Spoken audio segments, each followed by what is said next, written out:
हरि ओम श्री गुरुभ्यो नमः। ओम पूर्णमदः पूर्णमिदं पूर्णात् पूर्णमुदच्यते पूर्णस्य पूर्णमादाय पूर्णमेवावशिष्यते। ओम शांति शांति शांतिः। शंकरं शंकराचार्यं केशवं बादरायणं सूत्रभाष्यकृतौ वन्दे भगवन्तौ पुनः पुनः। ईश्वरो गुरुरात्मेति मूर्तिभेद विभागिने व्योमवद्व्याप्तदेहाय दक्षिणामूर्तये नमः। ओम शांति शांति शांतिः। बृहदारण्यक उपनिषद तृतीय अध्याय सातवां ब्राह्मण सप्तम ब्राह्मण मंत्र संख्या 23। महर्षि याज्ञवल्क्य और उद्दालक आरुणि के मध्य में संवाद है।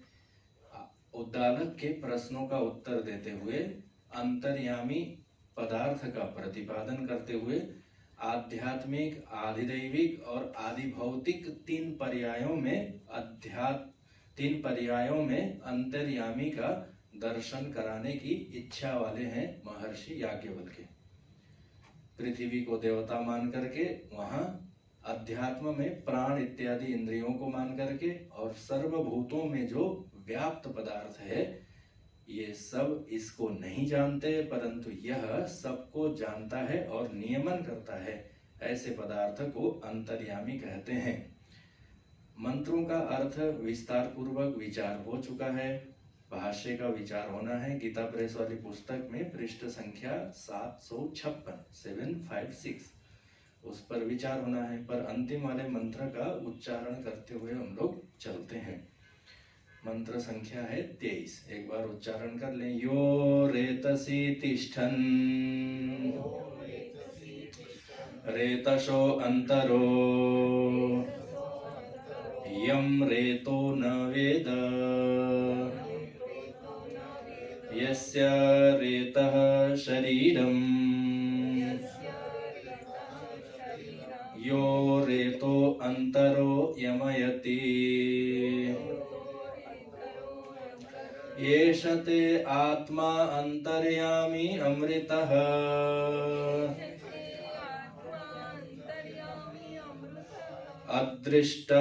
अदृष्टो दृष्टा अश्रुतः श्रोता अमतो मंता अविज्ञातो विज्ञाता न अन्य अतः अस्ति द्रष्टा न अन्य अतः अस्ति श्रोता न अन्यः अतः अस्ति मंता न अन्य अतः अस्ति विज्ञाता एष ते आत्मा अंतर्यामी अमृतः अतः अन्यत् आर्तम् ततः उद्दालक आरुणि उपरराम।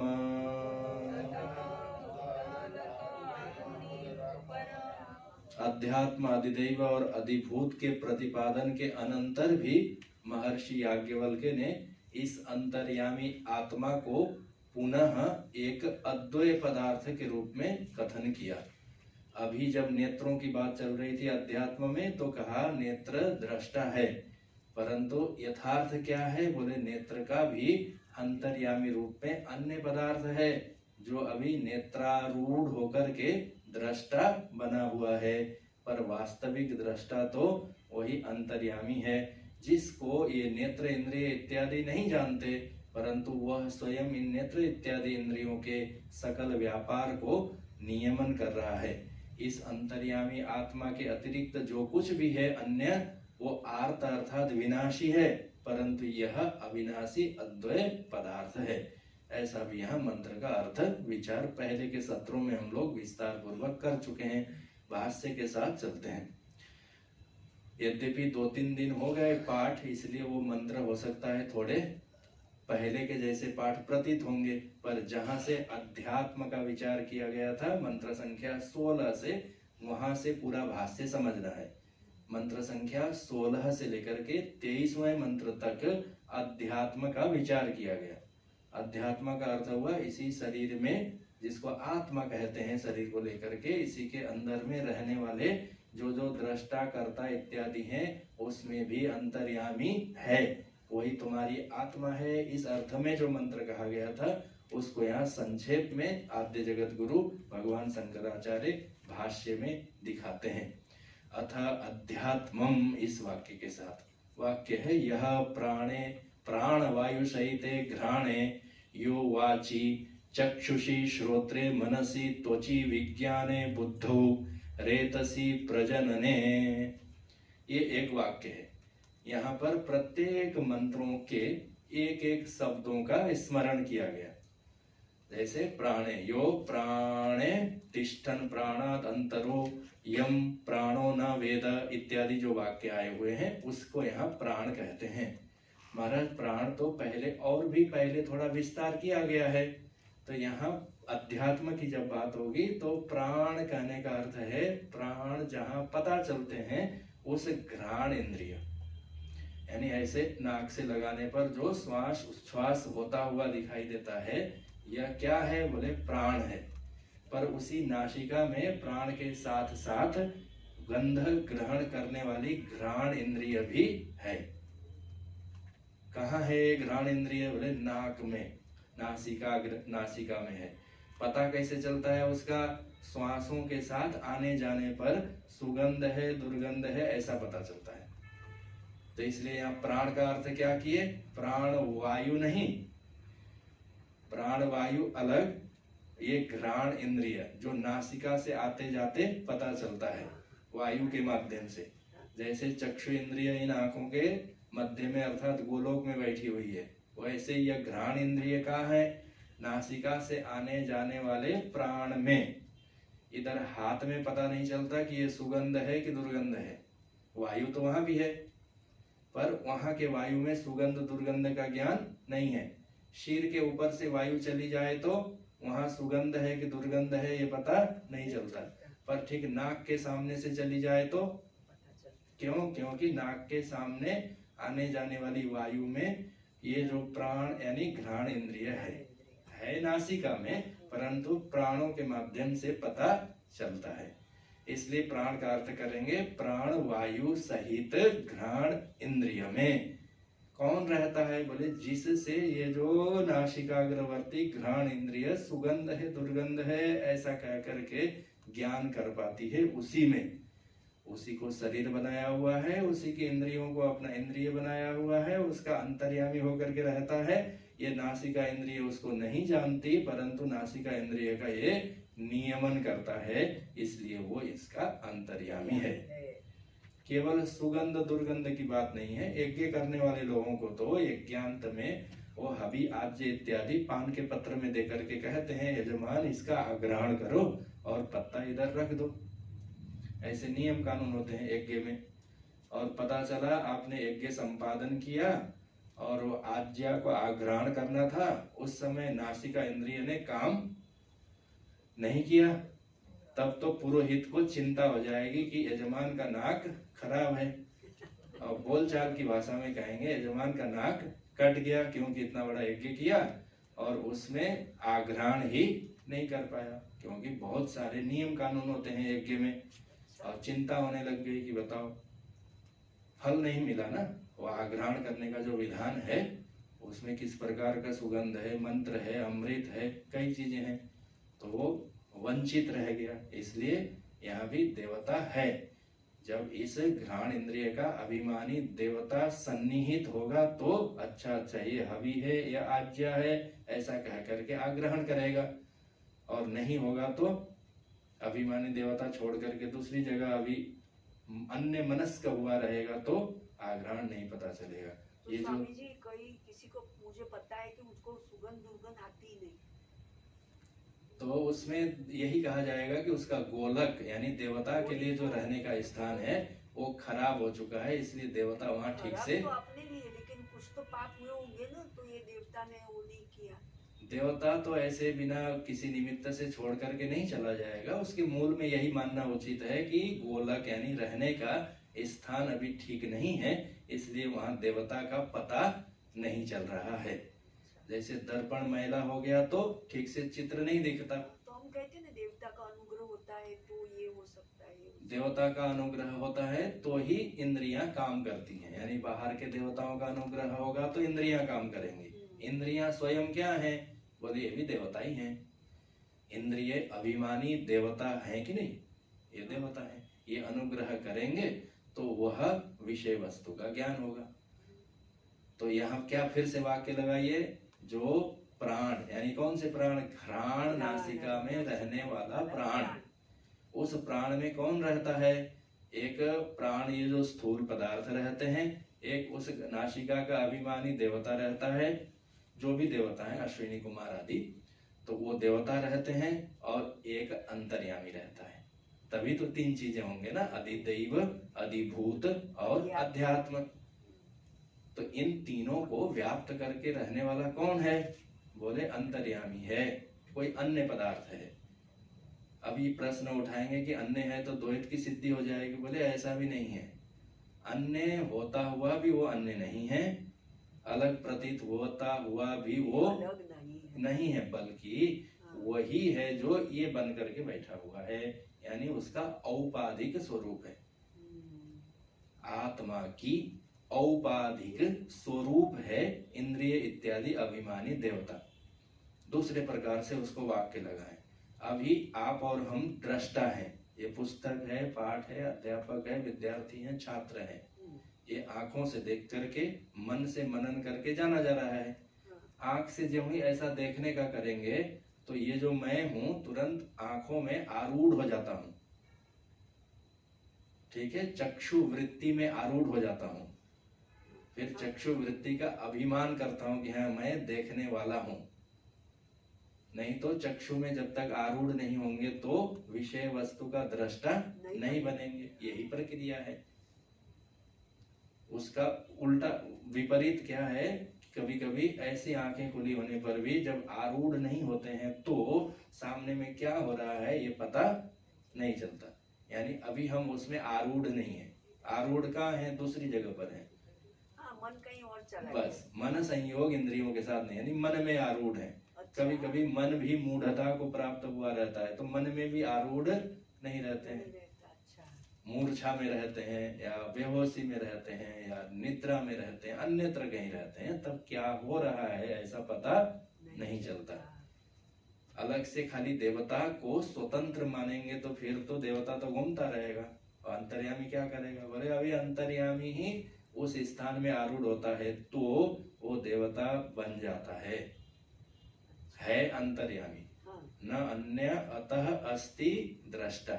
इस अंतर्यामी से दूसरा कोई दृष्टा नहीं है, यानी अंतर्यामी ही दृष्टा है। कब, जब नेत्र में आरूढ़ हो जाता है तो। अंतर्यामी ही मनता है, कब, जब वो अंतर्यामी चेतन पदार्थ मन में आरूढ़ हो जाता है तो। आरूढ़ होने का अर्थ क्या हुआ, अर्थ हुआ मन है, मन के साथ सन्निधि हो जाती है, मन संयोग हो जाता है, मन के साथ तादात्म्य हो जाता है, मन उपाधि को ग्रहण करता है, चाहे कोई शब्द आप बना ले, उसको लोक भाषा में बोलेंगे मन के साथ संबंधित होकर के मनता है। और मन के साथ संबंधित नहीं होगा तो तब कैसे आप मनता कहेंगे। जैसे पुस्तक के साथ बाहर का प्रकाश का संयोग हो गया तो प्रकाश प्रकाशक है, किसका, विषय का, पुस्तक का प्रकाशक है। पुस्तक के साथ संयोग ही नहीं हुआ तो प्रकाशक नहीं है। प्रकाश इतना ही है। अच्छा। पदार्थ की अपेक्षा से प्रकाशक है। और वास्तविक क्या है? वस्तु नहीं रहेगा तो क्या फिर प्रकाश खत्म हो जाएगा? बोले ऐसी भी बात नहीं, प्रकाश तो रहेगा। वैसे ही यह अंतर्यामी है। शरीर नहीं रहेगा, इंद्रियां नहीं रहेंगे, लोक परलोक नहीं रहेगा, कुछ भी नहीं रहेगा तो आत्मा व इदम एव अग्रे आसीत, तब आत्मा ही आत्मा रहेगी। यही अंतर्यामी है, चाहे शरीर रहे चाहे शरीर न रहे।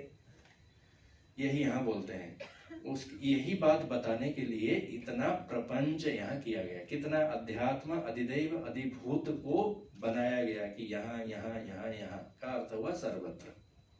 तो प्राण में रहता है, घ्राण में रहता है, वाक वाणी में रहता है, चक्षुषी चक्षु में, श्रोत्रे श्रवण इंद्रिय में, मनसी मन में, त्वची त्वचा में, विज्ञाने बुद्धौ बुद्धि में, रेतसी प्रजनन इंद्रिय में रहता हुआ, इन सब को शरीर बनाता हुआ, इन सब के द्वारा यह नहीं जाना जाता हुआ, परंतु यह सबको जानता और नियमन करता हुआ है उद्दालक जो रहता है, ये तुम्हारी आत्मा है, यही अंतर्यामी है और यही अमृत है।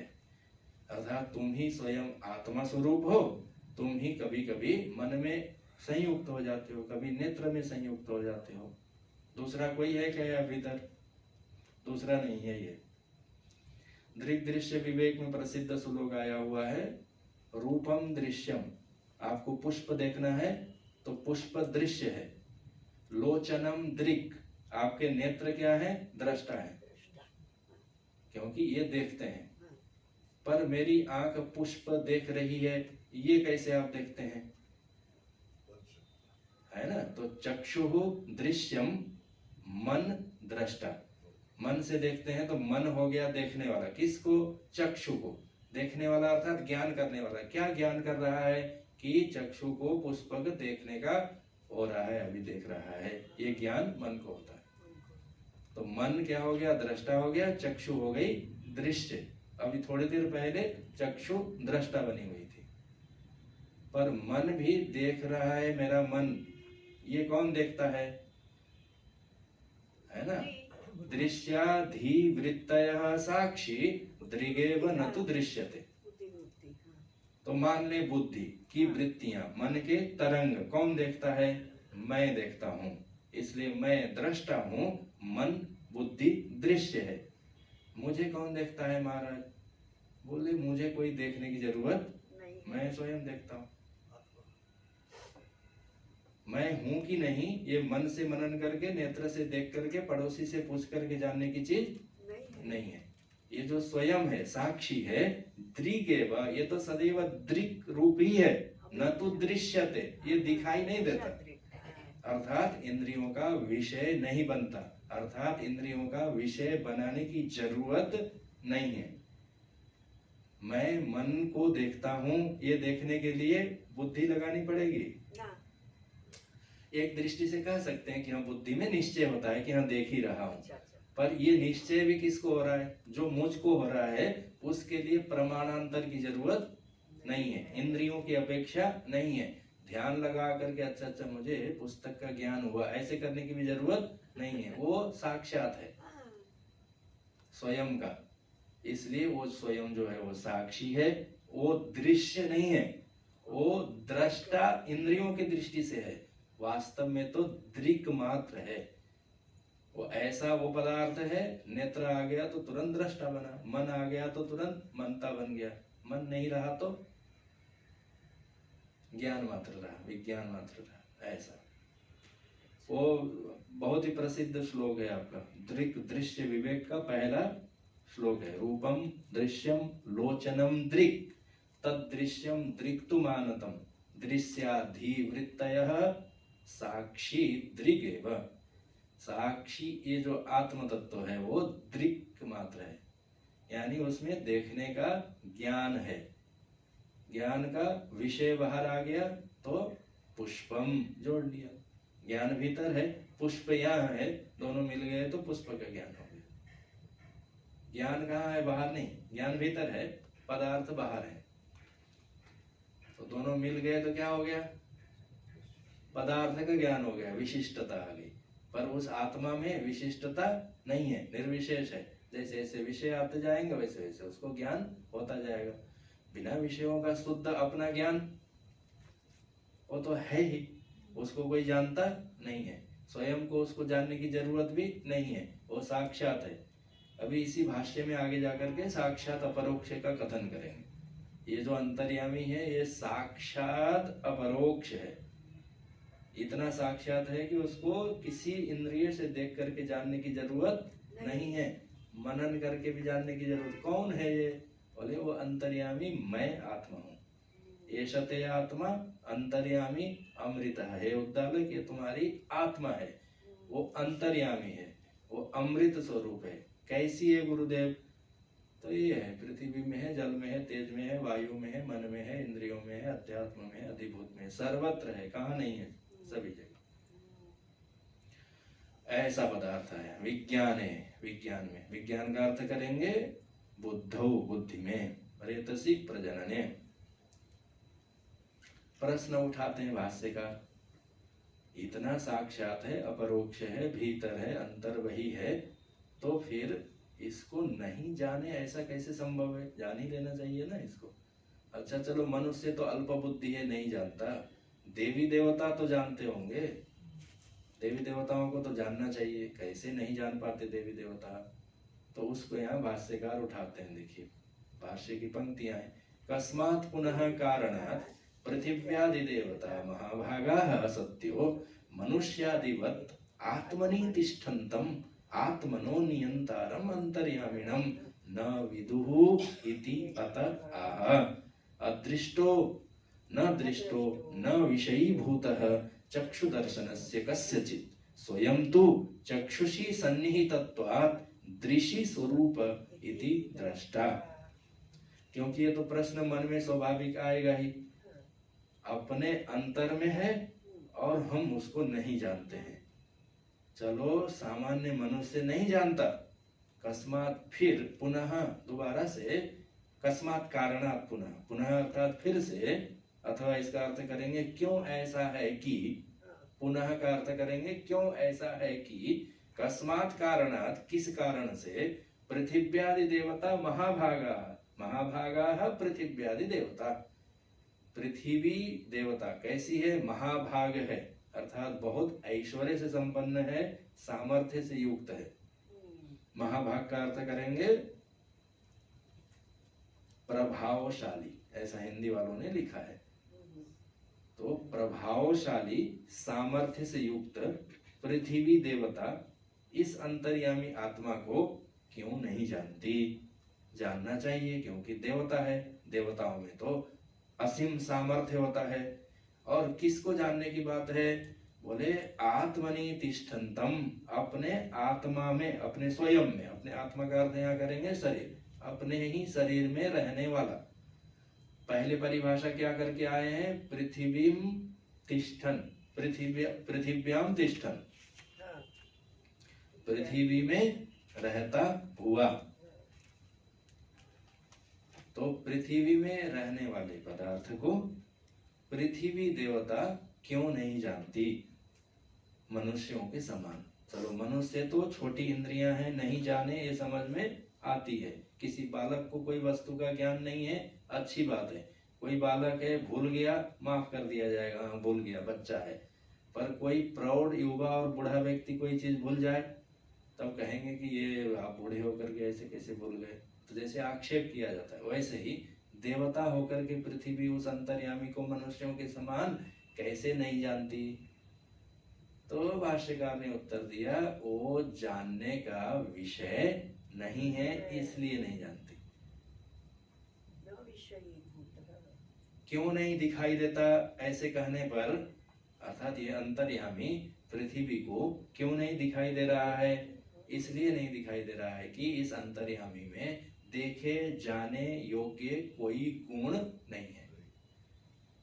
कोई गुणवान पदार्थ होता तो जरूर ही देख लिया जाता। कोई रूपवान पदार्थ होता तो आप और हम नहीं देखते, तो कोई देखने वाला जरूर देख लेता। अथवा कोई जानने वाला, आप और हम जिस चीज को नहीं जानते हैं, कोई दूसरा व्यक्ति जान लेता है। क्यों? क्योंकि उसके पास वो जानने का करण और उपकरण है, परंतु वो उन्हीं वस्तु पदार्थों को जानेगा जो जाने जाने योग्य हैं, जिनको जाना जा सकता है। पर पदार्थ ही ऐसा हो कि जिसको नेत्र स्रोत्र से देखा ही नहीं जा सकता, तो कैसे देखा जाएगा? इसलिए अदृष्टा, ये जो आत्म तत्व है अंतर्यामी, दृश्य इंद्रियों का यानी चक्षु इत्यादि इंद्रियों का दर्शन रूप होकर के विषय बनता नहीं है, क्योंकि ये विषय नहीं है। विषयों को विषय करने वाला दृश्य नहीं है, दृष्टा है। दृष्टा को कैसे आप देखेंगे? दृश्य को ही तो देखेंगे ना, दृश्य देखेंगे, दृष्टा को नहीं देखेंगे। अब यहाँ कठिनाई क्या है कि एक दृष्टा को दूसरा दृष्टा तो देख सकता है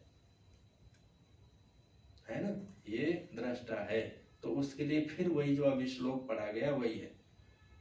चक्षु दृष्टा है पुष्प की दृष्टि से, उस चक्षु दृष्टा को मन दृष्टा देखता है। मन दृष्टा है, इस बात को बुद्धि देखती है। बुद्धि देख करके निश्चय कर रही है, इस बात को आप और हम देखते हैं। और आप और हमको कौन देखता है? कोई नहीं, वो स्वयं अपने आप को देखता है, पर दृश्य बना के मन की तरह नहीं देख रहा है, मन की तरह नहीं देख रहा है। रूपवान पदार्थ पुष्प पुस्तक इत्यादि की तरह नहीं देख रहा है, साक्षात वो जान रहा है, बिना किसी करण के, बिना किसी उपकरण के, बिना किसी काल के बाधा के, सतत सदैव निरंतर, सुसुप्ति में भी, क्योंकि जगने के बाद वो अपना अनुभव बताता है। कोई ऐसा देश नहीं, कोई ऐसा काल नहीं जहां स्वयं का ज्ञान न हो, क्योंकि वे साक्षी है, उसको स्वयं का ज्ञान सदैव है, वो अंतर्यामी है। घटपट की तरह क्यों नहीं जान रहा है? पृथ्वी क्यों नहीं जान रही है? इसलिए नहीं जान रही है कि वो दृश्य पदार्थ नहीं है, वो स्वयं दृष्टा है। वही यहाँ पर उत्तर दिया गया है। स्वामी जी, जीव को जब जीव को नहीं देख सकता, जीव तो प्रतिबिंब है। जीवात्मा को भी प्रतिबिंब देख करके जानने की जरूरत रहती है, वृत्ति बनाना पड़ेगा उसको, है ना? बिना वृत्ति के नहीं जानेगा, देखेगा प्रतिबिंब और ज्ञान होगा बिंब का। प्रतिबिंब देख करके बिंब का ज्ञान होगा। जैसे आप और हम दर्पण में अपना देखते हैं प्रतिबिंब और ज्ञान करते हैं बिंब भूत का, वैसे ही वृत्ति में देखेंगे हाँ हम ब्रह्मास्मि, तो यथार्थ स्वरूप का ज्ञान हो जाएगा, क्योंकि वो जो पदार्थ है वो स्वयं प्रकाश है, लाइट जलाने की जरूरत नहीं है, आवरण हट गया, वो प्रकाश प्रतिभाषित हो गया। तो ये जो अंतर्यामी आप बोल रहे हैं वो जीव नहीं, ये अंतर्यामी का वास्तविक स्वरूप ब्रह्म अद्वय पदार्थ है। भगवत गीता से मिला करके देखेंगे तो क्षेत्रज्ञम चापि माम विद्धि सर्व क्षेत्रेषु, सभी क्षेत्रों में हे अर्जुन क्षेत्रज्ञ यानी ज्ञाता कौन है? मैं परमात्मा हूँ।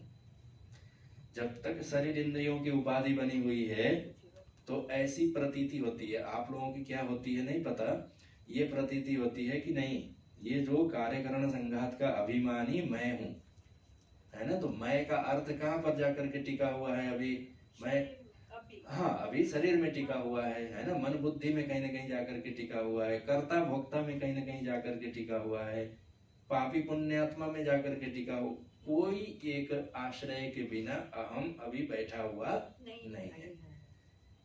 पर भगवान ने क्या कहा? सर्व क्षेत्रेषु, सभी देहों में क्षेत्रज्ञ, ये जो क्षेत्र को जानने वाला तुम नहीं हो, मैं हूँ। यानी वो ब्रह्म है, ईश्वर है, परमात्मा है का अर्थ हुआ अभी आपको और हमको अनुभूति अहम ब्रह्मास्मि, अहम ब्रह्म के साथ एक हाँ समानाधिकरण्य, ऐसा बड़ा शब्द कहेंगे शास्त्र वाले, समानाधिकरण्य होना चाहिए अहम और ब्रह्म में, पर हो नहीं रहा है।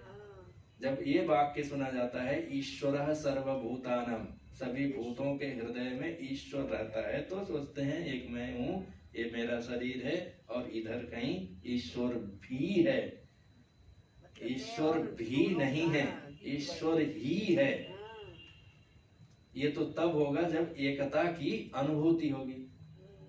और ये कथा कि जब तक अनुभूति नहीं होगी तो फिर वो द्वैत वाले श्लोक पढ़ने पड़ेंगे। द्वा सुपर्णा सयुजा सखाया समानम वृक्षम परिसस्व जाते। हाँ, दो चिड़िए हैं इस शाखा में, एक जीवात्मा है और एक परमात्मा है।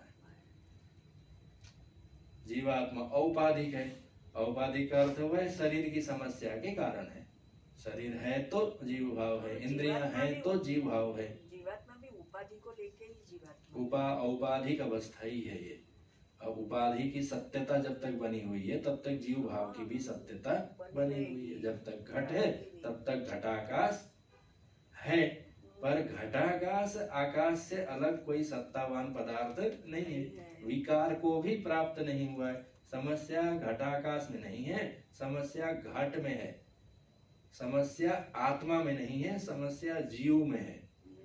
जीवात्मा में जो आत्मा है वो तो वही है, परमात्मा का आत्मा और जीवात्मा की आत्मा आत्मा ही है। पर ये जो जीव आया उसने प्राण धारण कर लिया।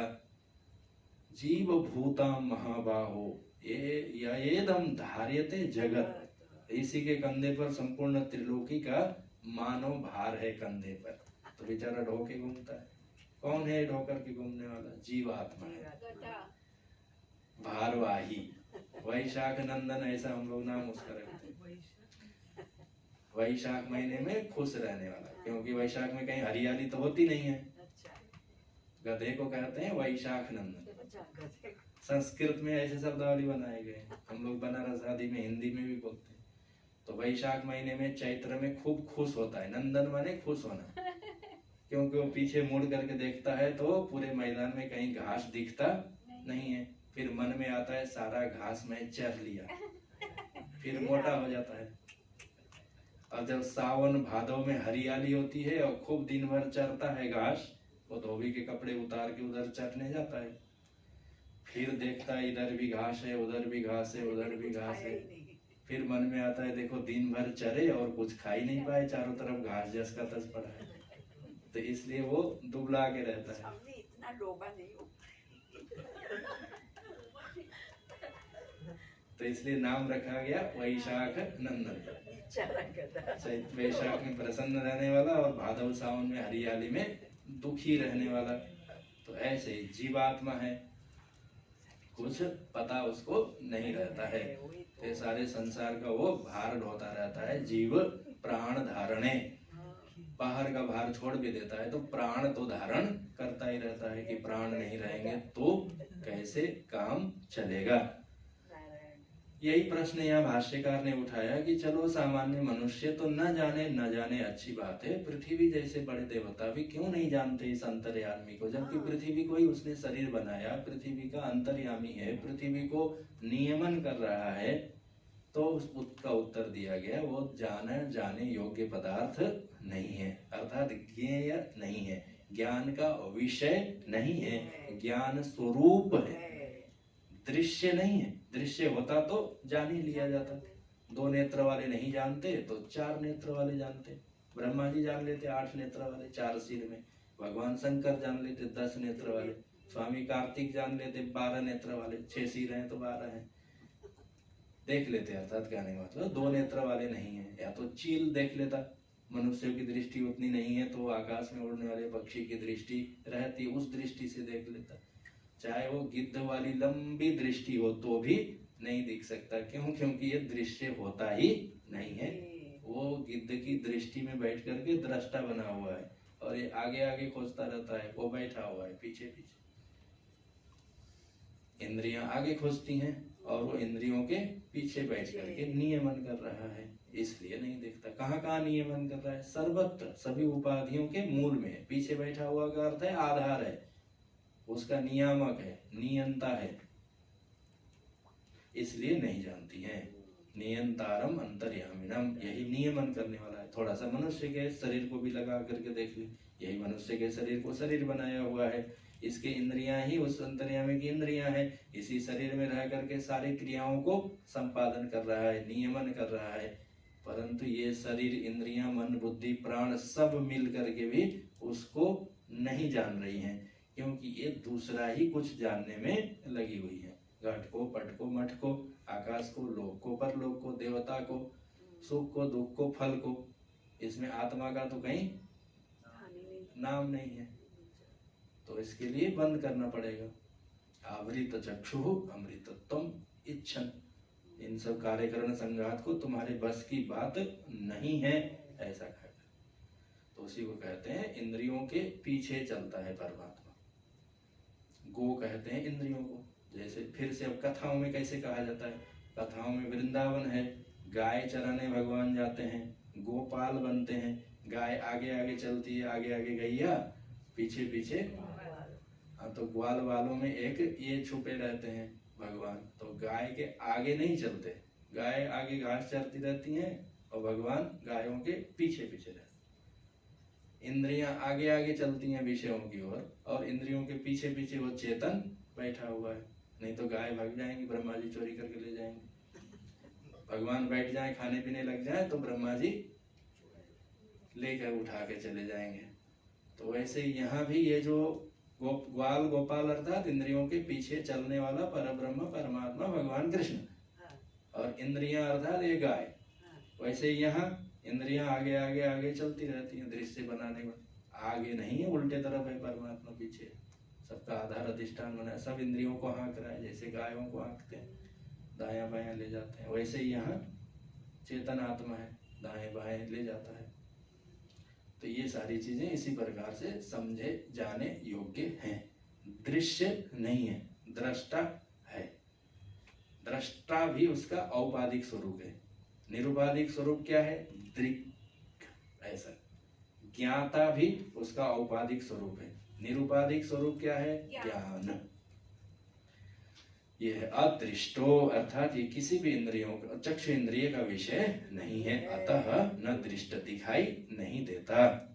न विषयीभूत चक्षु दर्शनस्य, चक्षु दर्शन का विषय नहीं है। किसी किसी का होगा महाराज। ये सारी बातें यही सब शब्दों से निकलते हैं। देखिए, कस्यचित्, भाष्यकार ने एक शब्द कहा कस्यचित्, किसी के भी नेत्रों का विषय नहीं है, चाहे ब्रह्मा जी, चाहे शंकर, चाहे कार्तिक, वही यही सब शब्दों से ये निकलते हैं अर्थ।